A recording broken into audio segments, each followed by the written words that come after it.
welcome to the Explainer. I am so excited you're joining us today because we are going to be unpacking the absolute, unfiltered chaos of modern consumer culture and personal finance. I mean, if you have ever looked at your bank account and felt just a deep sense of existential dread, or maybe you've wondered why it is so incredibly easy to spend money right now, well, you're in the right place. We're going to break down the psychology of spending, those sneaky debt traps, and really just the sheer absurdity of how we handle money today.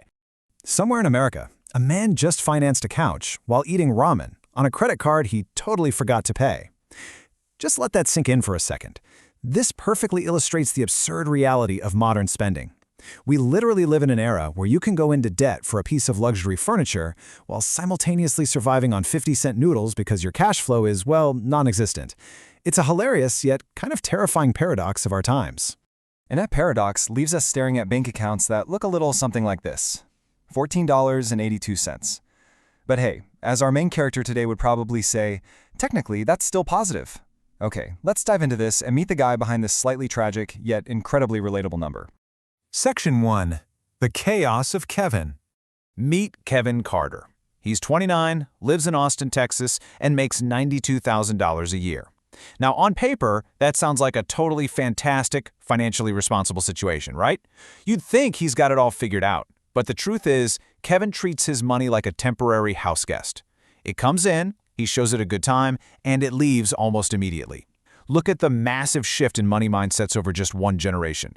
I mean, Kevin's parents treat coupons like sacred documents. His mom will literally drive across town to save 43 cents on mayonnaise. His dad is still rocking the exact same leather wallet he bought back in 2003 because, hey, it still works. But Kevin, he is aggressively modern. He relies on daily Uber Eats deliveries, clicks buy now on Amazon before he even realizes what he just bought, and is actively hiding his cracked iPhone from his dad because he upgrades the thing every single year. Which brings us to the absolute most dangerous 3 words in the modern English language. I deserve this. Kevin says this exact phrase about 6 times daily. It's basically the ultimate justification for impulsive Apple Pay purchases. Bad day at work? I deserve this iced coffee. Good day at work? I deserve this takeout. It's Tuesday? Hey, I deserve these new shoes.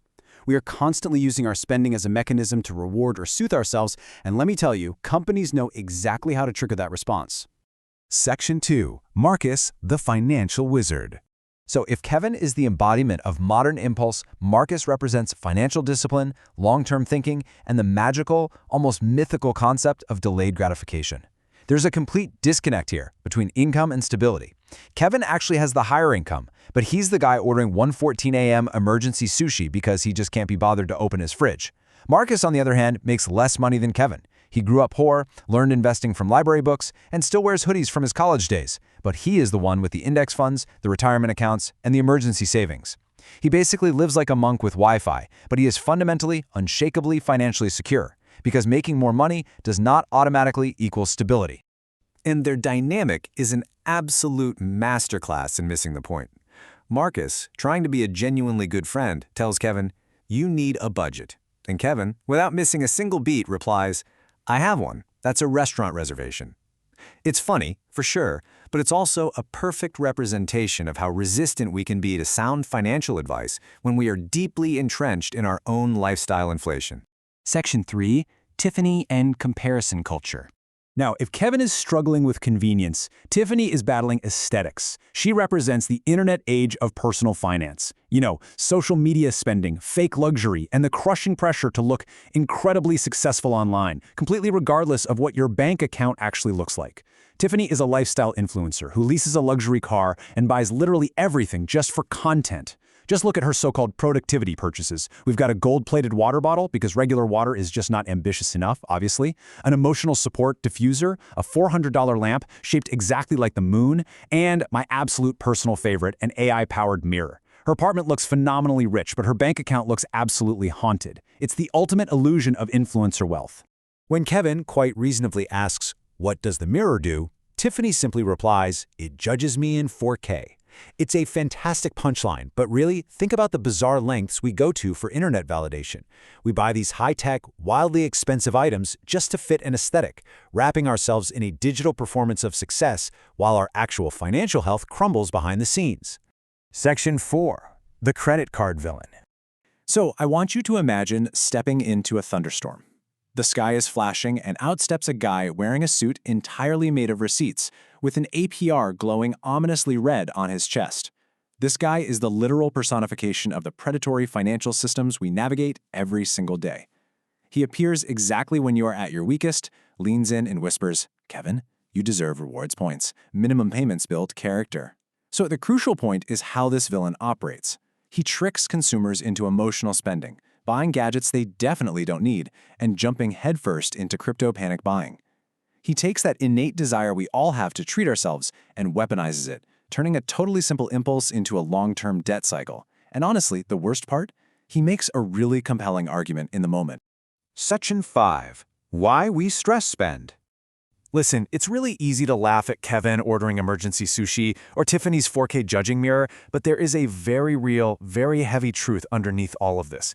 If you are struggling with money, if you find yourself stress spending, I really want you to hear this. You are not inherently bad with money. The modern consumer's reality is this. We are overwhelmed by choices.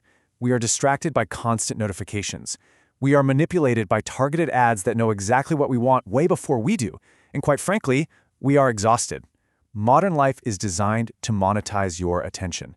Every app wants your time, every company wants your wallet, and every algorithm wants your impulse. We're living in an economy that is engineered from the ground up to destroy human self-control. Which brings us to this incredibly profound observation from Marcus. He says, nobody teaches people how to handle money emotionally.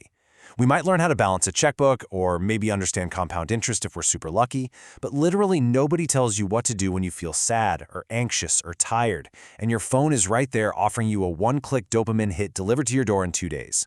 We are fighting multi-billion-dollar algorithms with sheer willpower, and it is a totally unfair fight.